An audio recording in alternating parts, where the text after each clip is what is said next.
नवा संस्कृता मित्रों, आप सभी का हार्दिक स्वागत करते हुए आर के संस्कृत परिवार में हम वाचन कर रहे हैं महाकवि श्री भर्तृहरि द्वारा विरचित नीति शतकम। और नीति शतकम के मूर्ख पद्धति में हम लोगों ने अब तक 6 श्लोकों का वाचन कर लिया है और आज हम वाचन करेंगे श्लोक नंबर 7 का।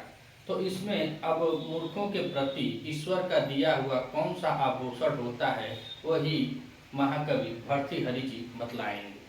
इस श्लोक में उपजात छंद है और उपजात छंद में उपेंद्र वज्रा और इंद्र वज्रा दोनों मिश्रित होती हैं और जिसमें यह दोनों मिश्रित होती हैं उसी को कहते हैं उपजात छंद।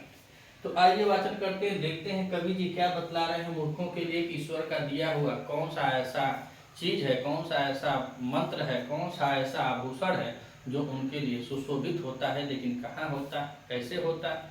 तो वाचन करते हैं। स्वायत्त तमेकान्तहितं विधात्रा विनिर्मितं छादं ज्ञातया विशेषतः सर्वविदां समाजे विभूषणं मौनम् अपण्डितानां विभूषणं मौन अपण्डितानां। तो बता रहा है कि मौन, और यहाँ पे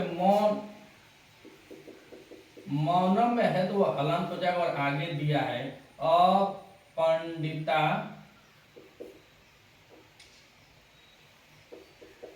नाम, अपंडिता नाम।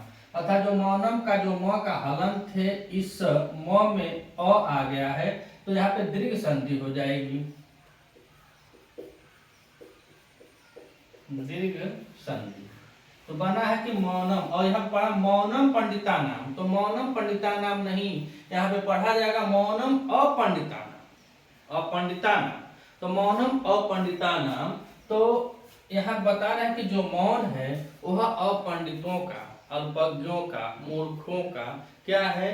तो बता रहे हैं विभूषणम, विभूषण, विभूषण है वह वस्त्र है जो ज्ञानवान या विद्वान लोगों के बीच में अगर कोई मूर्ख व्यक्ति बैठा है तो वह जितना ही ज्यादा मौन रहेगा वह उतना ही उसके मौन उसका आभूषण की तरह उस विद्वानों की मंडली में कार्यरत होगा। तो कह रहे हैं कि विधाता, विधाता और विधाता तृतीया का एक वचन लगा, तृतीया का प्रथम पुरुष एक वचन, तो लगा विधाता, विधाता के द्वारा। तो विधाता में बी उपसर्ग पूर्वक धा धातु के साथ, विधाता में बी उपसर्ग पूर्वक धा धातु के साथ त्रिच प्रत्यय लगा हुआ है, तो बना है क्या विधाता।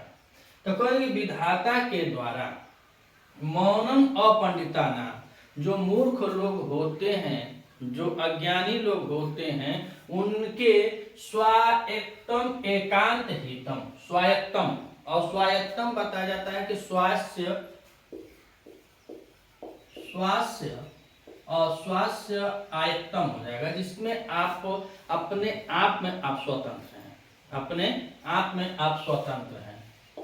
तो आयत्तम और स्व आयत्तम में हो जाएगा षष्ठी तत्पुरुष समास, षष्ठी तत्पुरुष। तो बता रहे हैं कि आयत्तम, तो स्व आयत्तम तो स्वतंत्र है इसका, और जिसके हाथ ईश्वर ने जो बनाया है मूर्खों के लिए वह उनके ही हाथ में स्वयं से वह स्वतंत्र है, या नहीं कि कोई उनको परातंत्र कर रहा है, चाहे किसी से पूछना है किसी से कहना है, ऐसा नहीं है। तो कह रहे कि विधाता, विधाता के द्वारा अपंडिताम मतलब अपंडित या मूर्ख जन लोगों के लिए स्वायत्तम स्वयं से निहित या स्वयं में ही रहित या अपने हाथों के द्वारा रखने वाला एकांत हितम, और एकांत हितम, और एकांत हितम में होता है कि नितांत,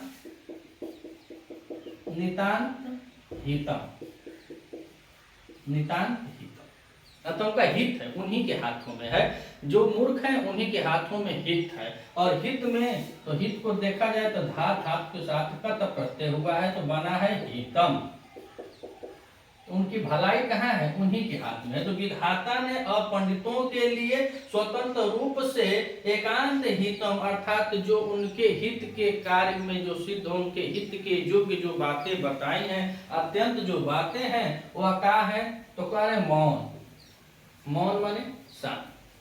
आप जितना शांत रहेंगे तो मौनम विनिर्मितम, मौन को ही निर्मित किया है। वह उनके अपने आप में अपना ही गुण है, अपने ही द्वारा, वह ईश्वर के द्वारा मूर्खों के बीच में, मूर्खों को पंडितों के बीच में, माफ कीजिएगा, मूर्खों को पंडितों के बीच में जो गुण बनाया है, उस गुण का, उस आभूषण का नाम क्या है? तो उस गुण और आभूषण का नाम है मौन। आप जितना मौन रहेंगे उतना ही सही रहेगा। और मौन में आप देखिए यहाँ पे है विनिर्मितम, विनिर्मितम, और विनिर्मित किया है अर्थात तो उसको निर्मित किए हैं, विधाता ने उसको निर्मित किया है कि आप जितना मौन रहेंगे उतना है आपके हित में रहेगा। और कह रहे हैं छादनम अज्ञातया, अज्ञात्या, जो अज्ञानी लोग हैं, जो अज्ञानी लोग हैं उनको यह मौन रूपी, छादन मतलब आवरण समझ जाइए, उनका आवरण होता है। जो मूर्ख हैं उनका मौन रूपी, किसके? पंडितों के समागम में या पंडितों के समाज में, या यह कह लीजिए कि वह जो विद्वानों के समाज में या विद्वानों के श्रेणी में आप जब जाते हैं, बैठते हैं, रहते हैं, तो उसमें आप मौन रहेंगे, तो जितना मौन रहेंगे उतना ही आपका वह आभूषण माना जाएगा। कहने का मतलब यह है कि आप कहीं बैठ गए किसी लेक्चराल में, प्रवक्ता में, बहुत अच्छे अच्छे विद्वान आते हैं, डॉक्टर वॉक्टर आते हैं, इंजीनियर आते हैं, यह लोग आएंगे तो जिनके पास ज्ञान है, जो सही का इंजीनियर है, वो तो कुछ ना कुछ बोल ही देगा। हाँ, सूट बूट सेम एकदम जैसे वह पहने हैं वैसे आप पहने हैं, पूरा टीका चंदन लगा लगा के बहुत बकायदे, हेड कैट सब चश्मा टोपी लगाए बैठे हुए हैं। और चाहे इंजीनियर के बैच में बढ़ जाए, चाहे आप डॉक्टर के बैच में बढ़ जाए, चाहे आप प्रवक्ता के बैच में बढ़ जाए, कहीं आप बढ़ जाए, तो जो है, जिसको ज्ञान है, जो ज्ञानी है, वो तो कुछ ना तो कुछ बोलबे करेगा। अगर आप पर आ जाएगा कि हाँ आइए आपको कुछ संबोधित करना है, तो कुछ बोलेगा।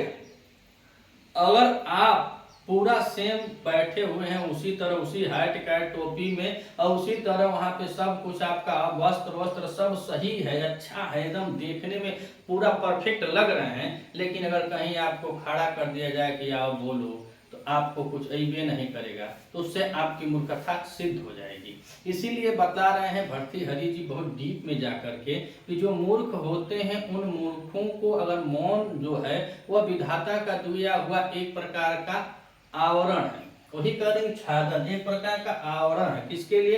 अज्ञातता को छिपाने के लिए, मूर्खता को छिपाने के लिए एक प्रकार का वह आभूषण है, और उस आभूषण के साथ आप रह सकते हैं, तो उसमें आपको कोई जानेगा नहीं। तो कहने छादनम, और छादनम में छद धातु है, और छादन में छद धातु के साथ रीच और लिप्त प्रत्यय दोनों लगा हुआ है, रीच और लिप्त प्रत्यय दोनों लगा हुआ है छादनम में।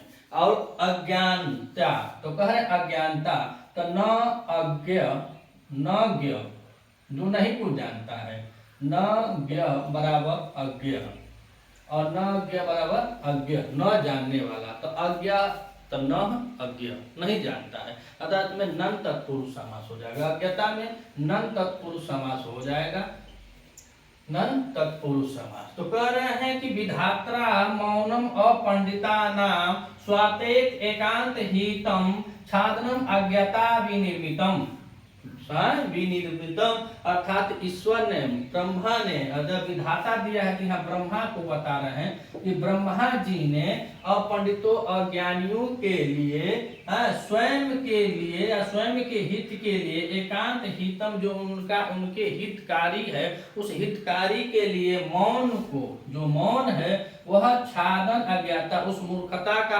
आवरण समझ जाइए, उस मूर्खता का आवरण निर्मितम मन निर्मित किया है, उस मूर्खता को छुपाने के लिए एक आवरण निर्मित किया है। किसको? मौन। आप मौन हैं तो आपको विधाता के द्वारा दिया गया वह सब चीज प्राप्त है जो ईश्वर ने आपके अंदर भेजा है। अगर नहीं जाके पूरा टैलेंट दिखाएंगे, इधर उधर कुछ दिखाएंगे, कुछ करेंगे, अब तब क्या पता कोई खड़ा कर देते बता दो। अब मान लीजिए अब कोई डॉक्टरी में आप गए, डॉक्टर साहब लोग बैठे हुए हैं और डॉक्टरी बेस पर कुछ पूछा कि अरे किडनी का कुछ बता दो, किडनी के बारे में, चाहे फेफड़ा के बारे में, चाहे आँखिए के बारे में, आपको आता कुछ है ये नहीं है, तो जहाँ आँखिए का बताना है तो आप किडनी के बारे में बतलाएंगे, या जहाँ किडनी का बताया तो आँखिए के बारे में बताने जाएंगे। तो सब जान जाएंगे आप कितना विद्वान है। तो वही बता रहे हैं कि मौन रहना ही उचित है। और कहाँ कह रहे हैं उचित, तो कह रहे हैं विशेषतः जो विशेष लोग होते हैं, जो पढ़े लिखे लोग होते हैं, समझदार होते हैं, उनके बीच में कह रहे हैं कि जो विशेष लोग होते हैं, तो विशेष में होता है विष धातु, विष उपसर्ग पूर्वक शिष धातु में घय प्रत्यय किया गया है, तो बना है विशेषतः। तो कह रहे हैं कि विशेष लोगों के समाज में, जो पढ़े लिखे समाज है, तो समाज में सम के साथ घय प्रत्यय हुआ है, तो बना है समाज। तो कह रहे हैं कि विशेषतः जो विशेष लोग होते हैं, जो पढ़े लिखे लोग होते हैं, उनके बीच में आप जाएंगे, उस समाज में आप बैठेंगे, तो समाज में जब आप बैठेंगे तो आपका जो आभूषण है वो हम मौन ही रहेगा है। और सौर विदाम यहाँ दिया है कि सौर विदाम मतलब आप उनके समाज में जब आप बैठेंगे, सौर विदाम जब रहेंगे, सबके बीच में आप विशेष जो आपका आभूषण रहेगा लोगों के बीच में बैठने में, तो उस समाज में आपका मौन ही आभूषण है। और सौर विदाम तो स्वर उपसर्ग पूर्वक विद धातु है, और विद धातु के साथ किप प्रत्यय लगा हुआ है, किप प्रत्यय लगा हुआ है। और विभूषण में बी उपसर्ग पूर्वक जो विभूषण है, तो विभूषण में बी उपसर्ग पूर्वक भूष धातु है, और इसमें लुट प्रत्यय लगा हुआ है, तो बना है विभूषण। तो आइए एक बार फिर देखते हैं कि स्वायत्त कांत हितम विधात्रा विनिमितम छादम ज्ञातया विशेषतः सर्वविदाम समाजे विभूषणम मौनम अपंडितानाम। तो कह रहे हैं कि विधाता में भगवान ने या ब्रह्मा जी ने अपंडिताना मूर्खों के लिए स्वायत्तम, स्वयं से निहित या स्वतंत्रता के लिए स्वतंत्र रूप से एकांत हितम, एक उनके प्रति जो रहता है या उनके हाथ में अत्यंत हितकारी, जो उनके हाथ में है और वो स्वतंत्र हैं, उस स्वतंत्रता के लिए उनके प्रति अत्यंत हितकारी। कह रहे हैं कि एकांत हितम अर्थात एकांत हितम अत्यंत हितकारी मौनम, मौन नामक आभूषण को कह रहे हैं कि जो आभूषण है छादम अज्ञता, उनकी मूर्खता का आवरण विनिर्मित अर्थात निर्मित किए हैं। जो ब्रह्मा जी हैं वह उनकी मूर्खता के लिए, जो मूर्ख व्यक्ति होते हैं, अपंडित जो लोग होते हैं, और अपंडित मतलब यह मत समझिएगा कि कोई पंडित ब्राह्मण की बात नहीं है, पंडित वही है जिसको ज्ञान है। तो यहाँ पर बता रहे हैं भर्तृहरि जी कि वह अपंडित या पंडित से नहीं, अपंडित मतलब जो ज्ञानी नहीं है, पढ़ा लिखा नहीं है, और पंडित का तात्पर्य है कि जो पढ़े लिखे हैं, शिक्षित हैं, समझदार हैं, जिनके पास ज्ञान है। उसी को हमारे कवि जी बता रहे हैं कि अपंडिता नाम जो अज्ञानी हैं, और उन अज्ञानियों के लिए ब्रह्मा जी ने एक मतलब उनके हित में, उनके हाथों में ही वह सब निहित है, या नहीं किसी के कहने पर आप कर पाएंगे, उनके हाथों में, मूर्खों के हाथों में ही अपने हितकारी यह जो मौन रूपी आभूषण है, और उनके अज्ञानता का जो छादन करने वाला है, जो उनके अज्ञानता पर आवरण करने वाला है, निर्मितम, भगवान ने, ब्रह्मा ने यह निर्मित किया है। तो वह जहाँ जाएं, अगर नहीं कुछ जान रहे हैं, अगर ऐसे संगतों में बैठे हुए हैं, तो मौन रहेंगे, तो वह उनका आभूषण है। और कहाँ रहेगा, तो ही बता रहे हैं विशेषतः जो विशेष लोग हैं, पढ़े लिखे लोग हैं, अच्छे लोग हैं, वहाँ सौर विदाम उनके समाज में। सौर विदाम, और सौर विदाम में यह है कि जो सौर विदाम है, जो सबको जानने वाले हैं, सबके ज्ञाता हैं, जो विद्वानों की सभा में जब बैठते हैं, तो वही बता रहे हैं कि जो विद्वानों के और विशेष और विद्वानों के समाज में विभूषणम मौनम, उनका जो आभूषण है वह मौन है। अज्ञान लोगों का, अज्ञानी लोगों का, मूर्खों का जो आभूषण है वह मौन ही होता है। अगर आप इस चैनल पर नए हैं तो चैनल को सब्सक्राइब कीजिएगा, अगर वीडियो अच्छी लगे तो वीडियो को लाइक कीजिएगा, कमेंट कीजिएगा, और ज़्यादा से ज़्यादा शेयर कीजिएगा। मिलते हैं अगले वीडियो में, तब तक के लिए नमस्कार।